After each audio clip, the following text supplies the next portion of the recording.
Hello. Hello, everyone. Good afternoon.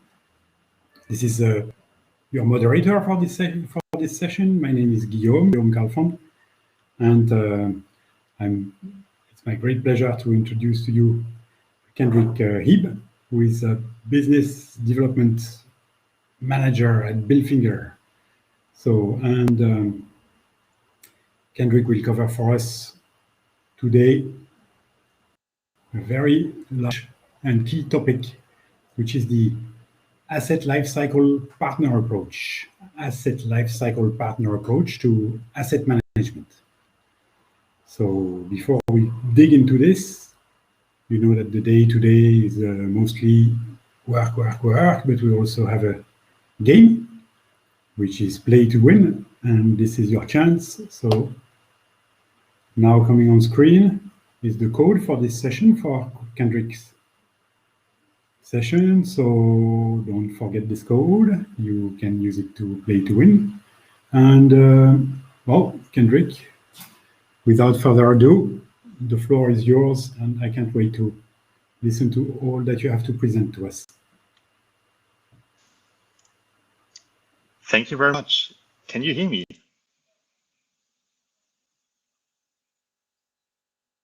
Okay, then I think you can hear me. I hear you well. Very good, very good. So yeah, thank you very much for coming. Today I will introduce you into the asset lifecycle approach to asset management. So more or less the view on how does a service provider actually see this topic.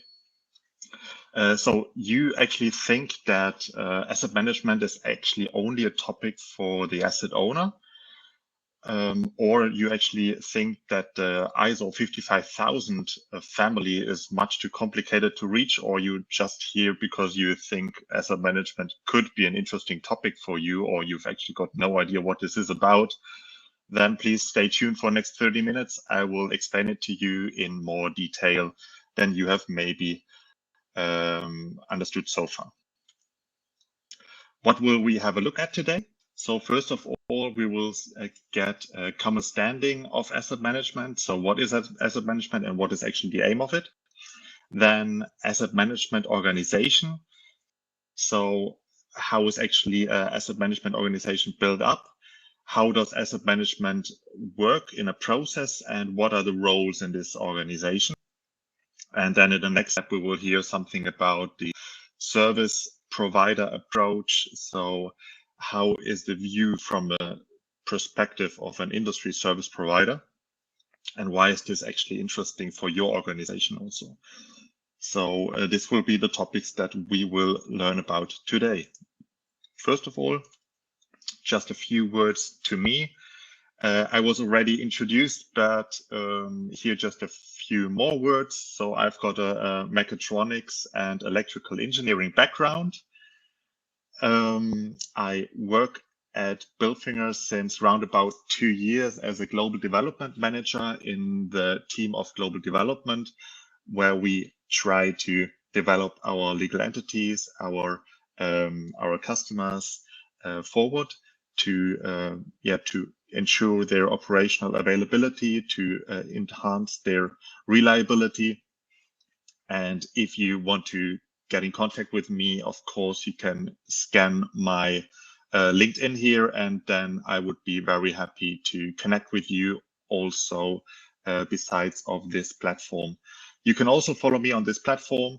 Just click on my name and hit follow. If you want to contact me here, there are also some contact details for direct contact. What is the company Bilfinger? We had a few discussions already in our chat room, actually. And here, just in a short glance, what is Bilfinger? Who are we? So Bilfinger provides solutions across the entire life cycle of an industrial plant. Our market position is, in general, number 1 or number 2 in all relevant European markets. And also we are, as you can see here, in North America, Middle East, and Northwest Europe, quite present. The biggest business is in continental Europe, where we actually also come from, we're a German company. Our employees, we've got around about 30,000 employees. And in 2020, we had a revenue of 3.46 billion euros. In what are our industries we serve as a service provider? That are the chemical and petrochemical industry, the oil and gas industry, the engineering and utilities, pharmaceutical, metallurgy, and cement. This is more or less, in a nutshell, what does Bilfinger do? Then let us jump into actually the topics why we are here today.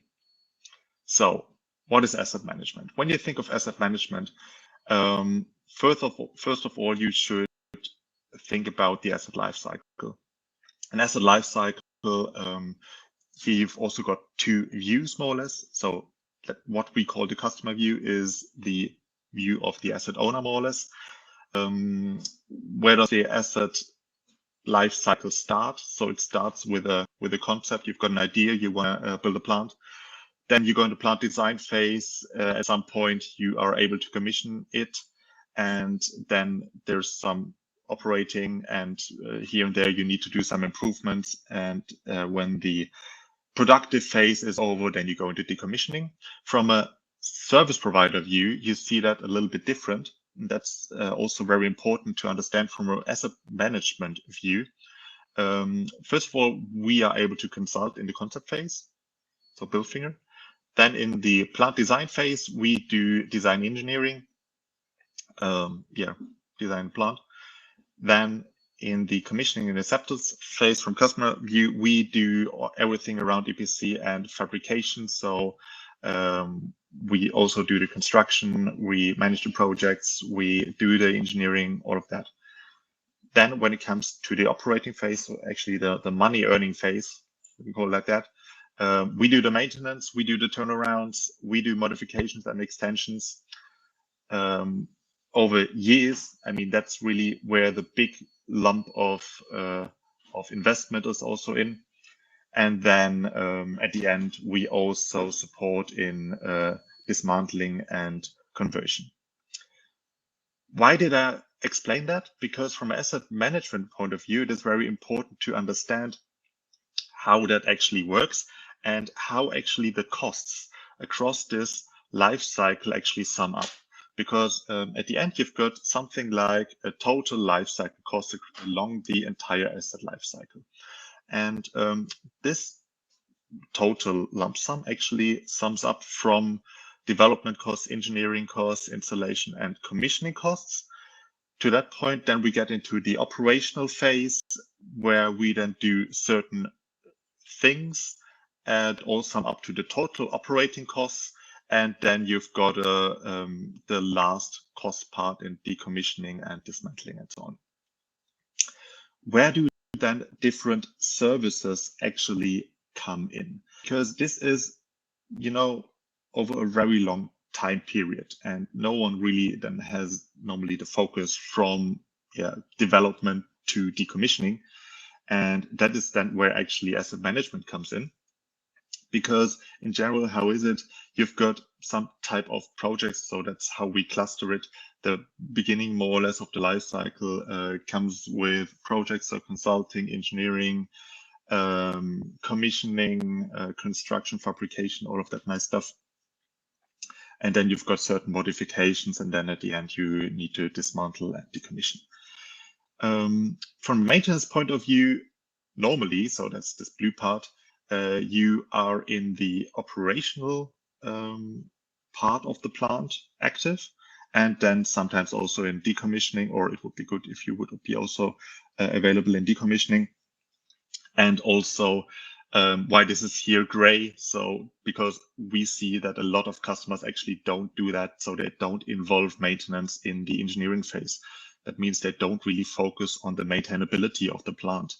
That, of course, then makes this part here much more expensive. So especially looking at this maintenance costs, when you would have here the maintainability in focus, then you would get here the maintenance costs much lower.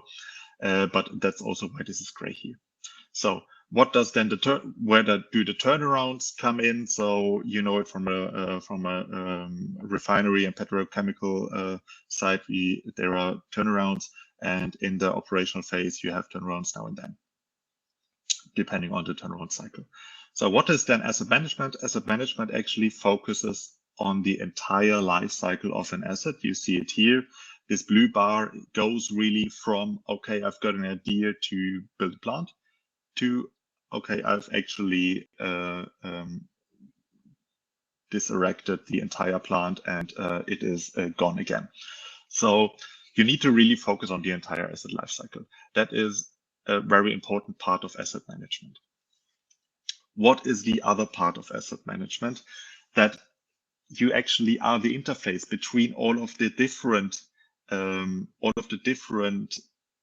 trades here. Let me say it. Let me just call it trades, because they aren't present all the time on this plant. So the asset management is more or less the head of the entire plant. So they've got a view on all the different topics that need to be delivered along the entire asset life cycle. When you go into turnaround, into asset management planning, how does it actually work? So you build a plant with something in mind. So you want to, I don't know, produce something, and for that you decide to build a plant.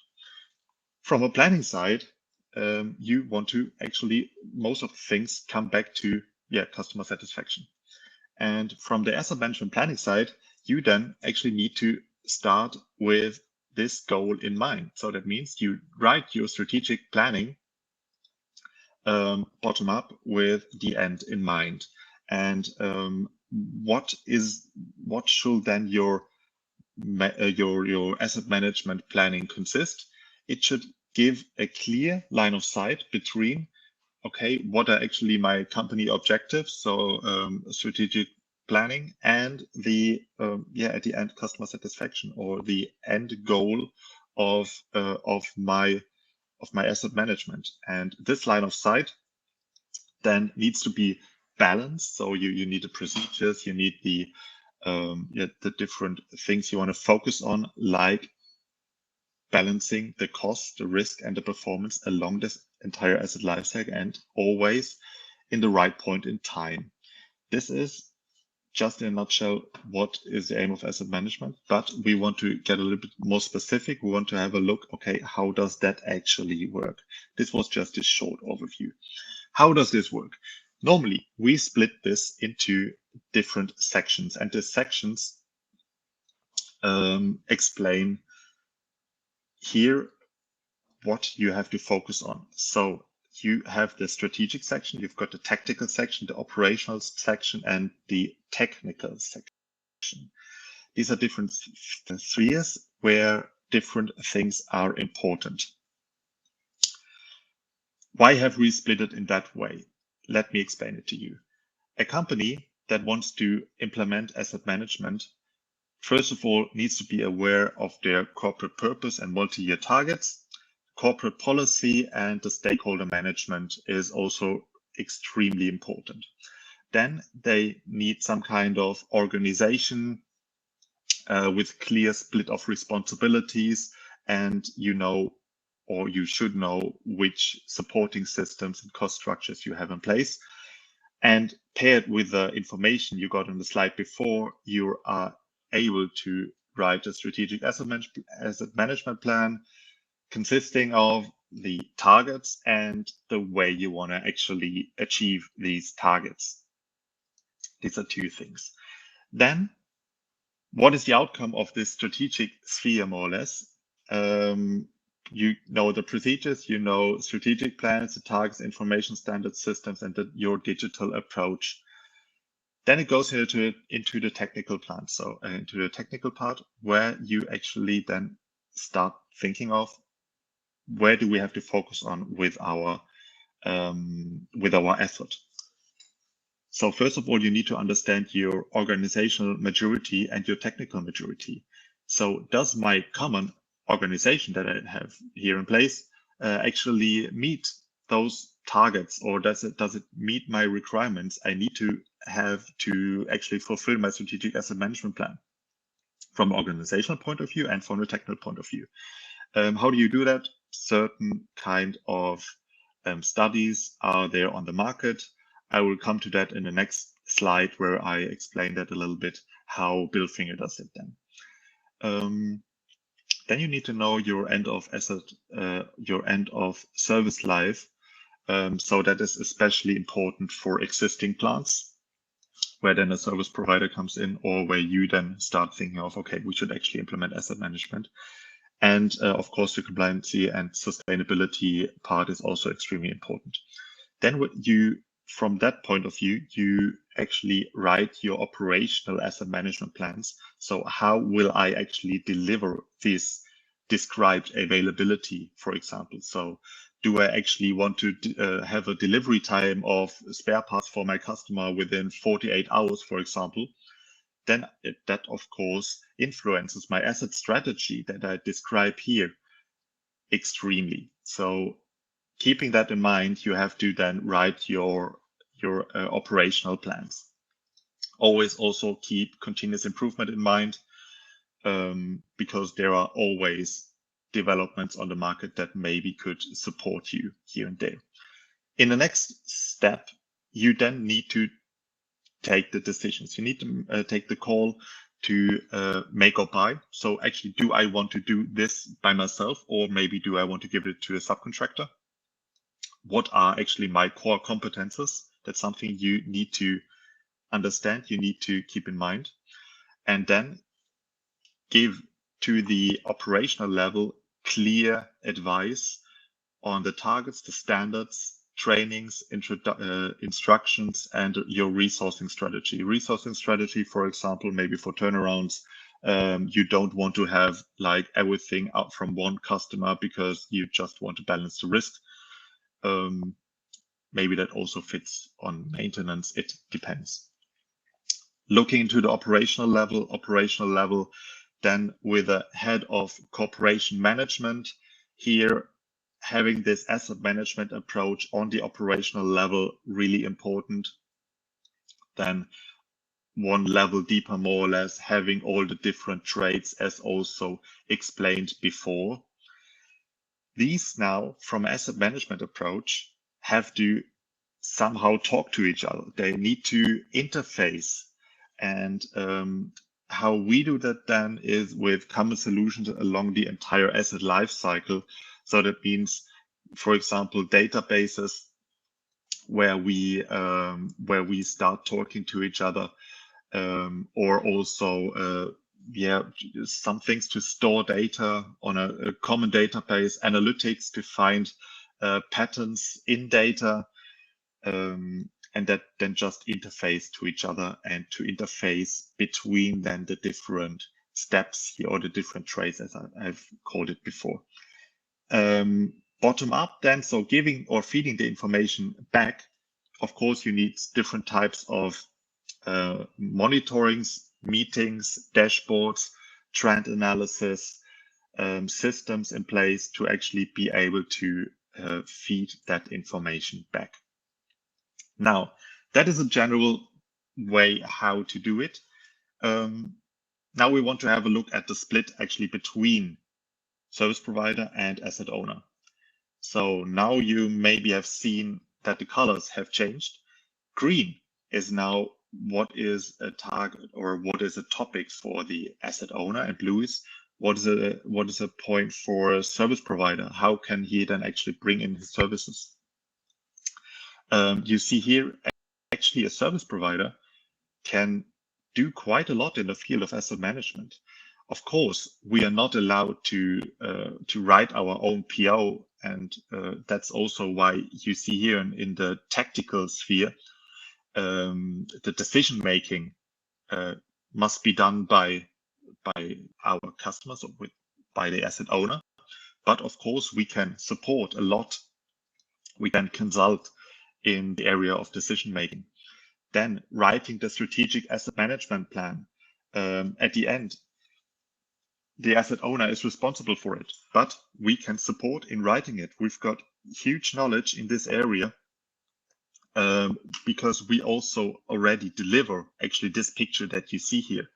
So we have implemented it with customers in the industry, and so it actually works. So we know how to support writing a strategic asset management plan. Also implementing different systems, doing organizational reviews, doing the analysis on, is your organization actually ready for asset management? And then here, these are really things for an asset owner, but also here and there, don't hesitate to ask us. We are also able to support in this region. The rest now would rather be something that we could do completely on ourselves. So we are able to do all of this analysis around the organizational maturity, the technical maturity, and then really also writing the operational maintenance, the operational asset management plans, multi-year maintenance plans, turnaround plans, modification, replacement plans, all of that good stuff.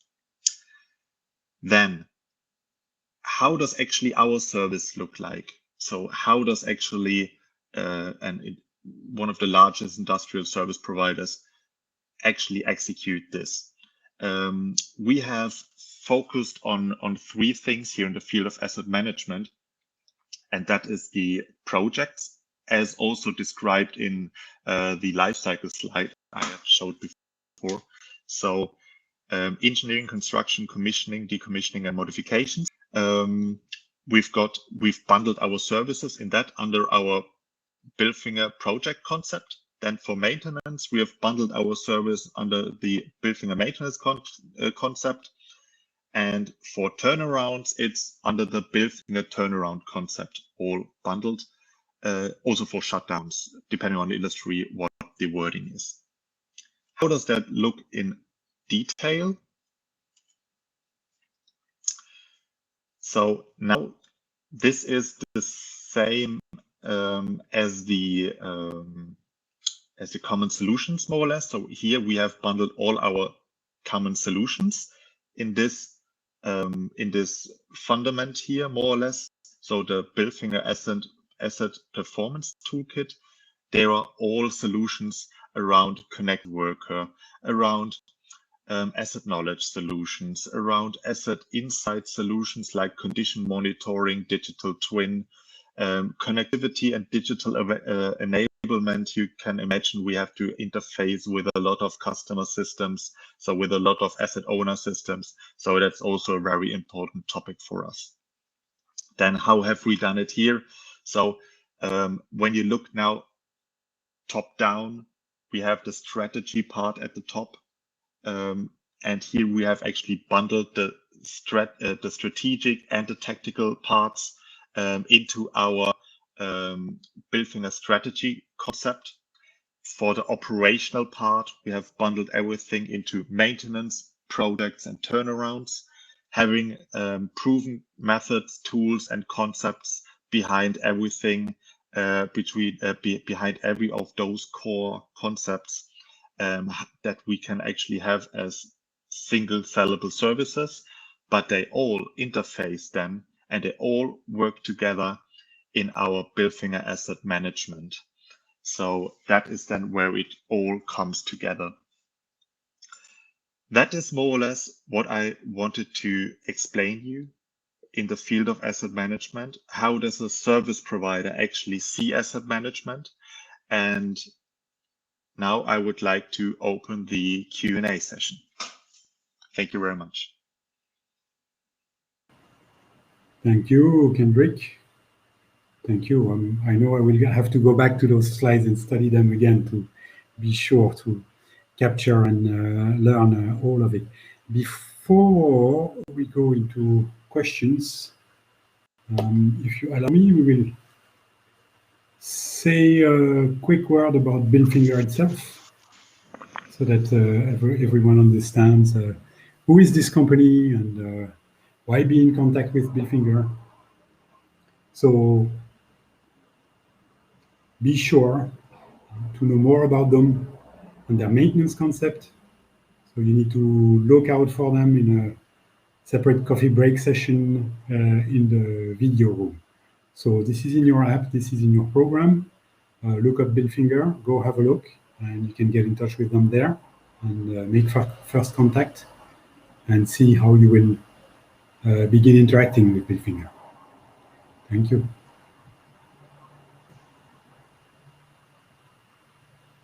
Now we have time for questions. We have a few minutes. We have time for 1 or 2 questions, and we haven't had any questions yet.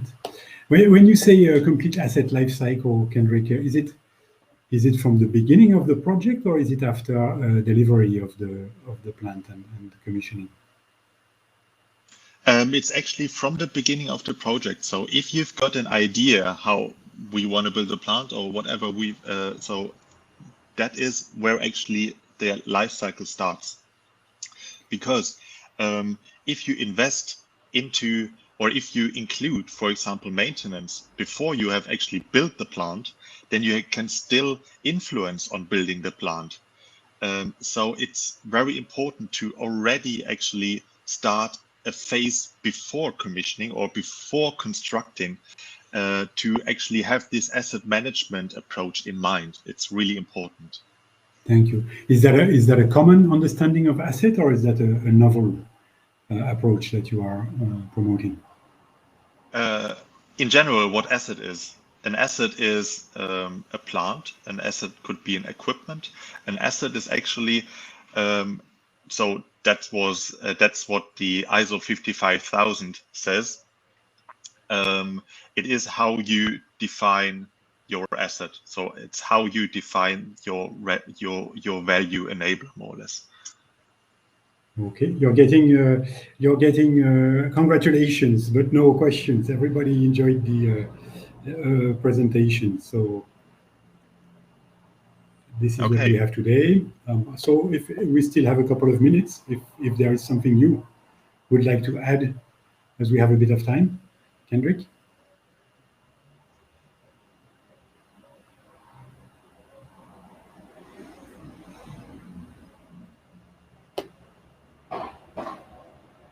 Okay, not a question, but a reaction that we have here from Eric. Oh, we have a question. Yeah, right. I also just read the comment from Eric. Let's go. So Eric says partnership make a lot of sense, but we have a question also from Joseph. So I would just like to answer on Eric's.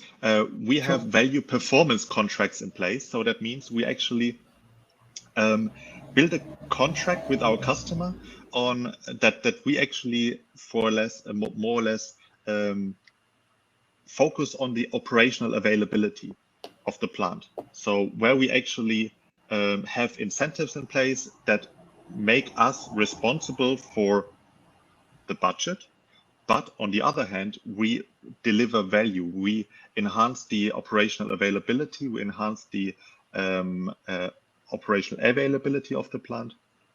And for that, it is very important to also have the right partnership agreement in place and not only have a frame contract over 3 years, only for 1 year. It at least must be for, I would say, 5 years, that it makes sense to actually build up, because it's also an investment from our side in the beginning. So it makes sense to actually start with that. Very, very correct, Eric here. Okay, we're reaching the end. We won't have time for other questions. So you will see there's a question from Joseph Akpan. Joseph, try to get in touch on a separate offline with Kendrick to ask your question. And I hope you managed to make contact and go over this. Kendrick, thank you so much. A very enriching presentation and session. And we have reached the end now. So goodbye. And we'll talk in another circumstance later. Bye-bye. Perfect. Thank you very much. I would like to say goodbye to all of you. Stay tuned and contact me on LinkedIn or within this plant. Thank you very much.